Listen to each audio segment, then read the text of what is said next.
তারা আজকে বাংলাদেশে বলবার চেষ্টা করছে তাদের বক্তব্যের বাইরে কোনো সংস্কার হবে না। আপনাদেরকে মনে করাই দিলাম যে গত বছরের এই সময়গুলোতে আসলে আমরা কি বাস্তবতায় ছিলাম।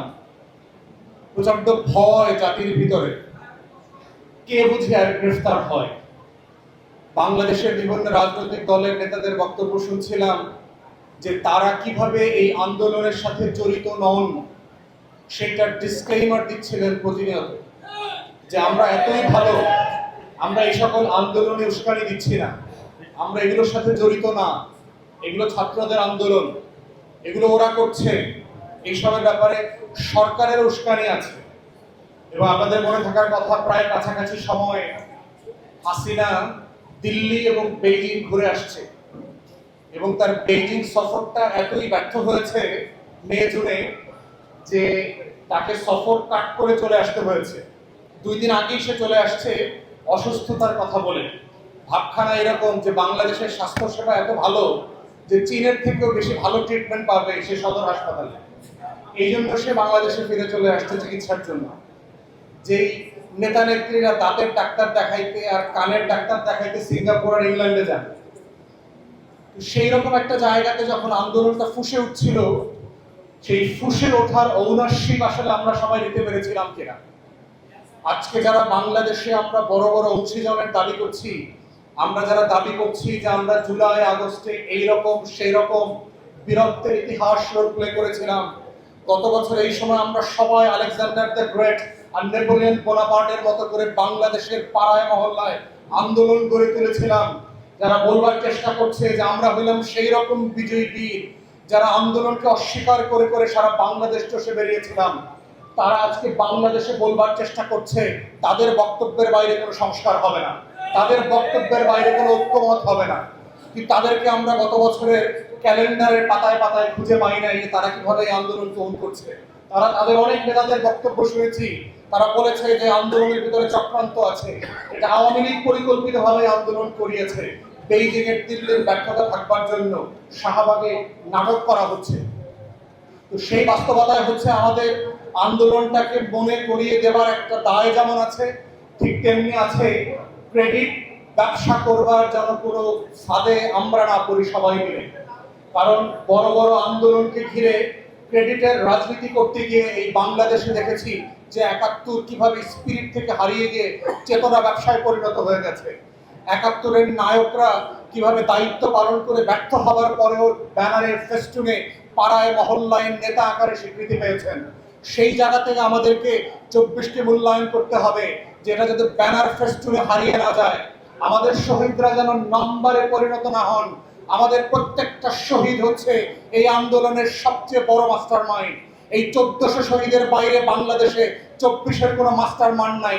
আমরা সবাই হলাম ২৪-এর কর্মী। এর বাইরে হচ্ছে এখন দায় এবং দায়িত্বের কথা। আমরা ২৪কে কিভাবে ধারণ করছি, দায়িত্ব পালন করছি, ১৪০০ শহীদের রক্তের হিস্সা দিয়ে কিভাবে নতুন বাংলাদেশ করছি, সেটাই হচ্ছে অবদান এবং ক্রেডিটের রাজনীতি।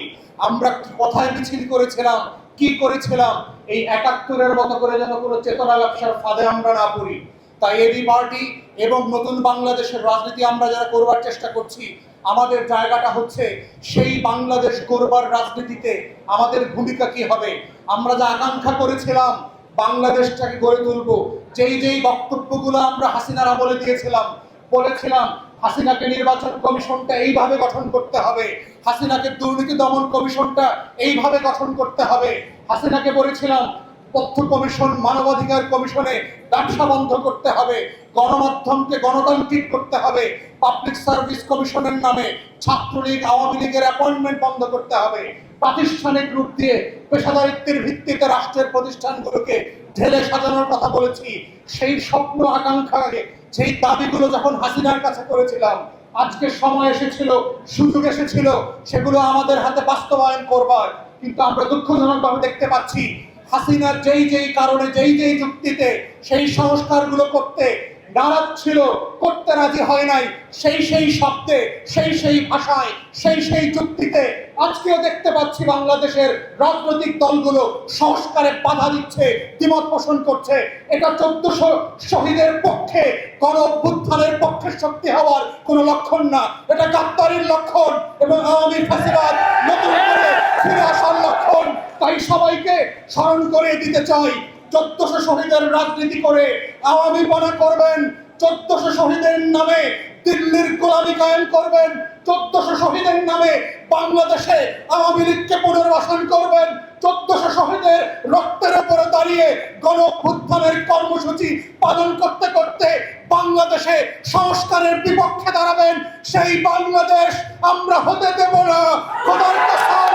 সেই বাংলাদেশ আপনাদেরকে প্রত্যাখ্যান করবে, যেভাবে আওয়ামী লীগকে, শেখ হাসিনাকে, শেখ পরিবারকে প্রত্যাখ্যান করেছে, শেখ পরিবারের মূর্তি ভেঙে ভেঙে যেভাবে আওয়ামী লীগের রাজনীতিকে নাই করে দিয়েছে, আপনারাও বাংলাদেশের রাজনীতিতে নাই হয়ে যাবেন যদি ওই আওয়ামী ফ্যাসিবাদ বিরোধী আন্দোলনের বক্তব্যগুলো পরিবর্তন করতে না চান, নিজেদেরকে বদলাতে না চান, নতুন বাংলাদেশ গড়বার ক্ষেত্রে আপনার ভূমিকাকে প্রশ্নবিদ্ধ করেন, তাহলে ইতিহাস থেকে শিক্ষা নেন। ইতিহাস বারবার হাসিনার মতো করে গোলামদেরকে আজাদির লড়াইতে লেন্দুক দর্জির মতো পালিয়ে বেড়াবে। ইতিহাস আবার মির্জাফরদের মতো আপনাদের নাম খোদাই করে পাড়ায় মহল্লায় লাগিয়ে দেবে। আপনাদের চয়েস, আপনারা কি মির্জাফরের মতো মরবেন, লেন্দুক দর্জির মতো পালাবেন, ইরানের রেজা শাহ পাহলভীর মতো দেশে দেশে ঘুরে নির্লজ্জের মতো মারা যাবেন, না বীরের বেশে নতুন বাংলাদেশে 1400 শহীদের পক্ষে লড়ে বাংলাদেশ গড়বেন। এটা আপনার চয়েস এবং এটাই বাংলাদেশের ভবিষ্যৎ। এটাই 5 কোটি তরুণে দেয়ালে দেয়ালে লিখে সেই বাংলাদেশের কথা বলে গেছে। এই বাংলাদেশের বাইরে নতুন কোনো বাংলাদেশ হতে দেওয়া হবে না। এই বাংলাদেশ হচ্ছে দরদের বাংলাদেশ। এই বাংলাদেশই হচ্ছে 24-এর আগামী দিনের বাংলাদেশ।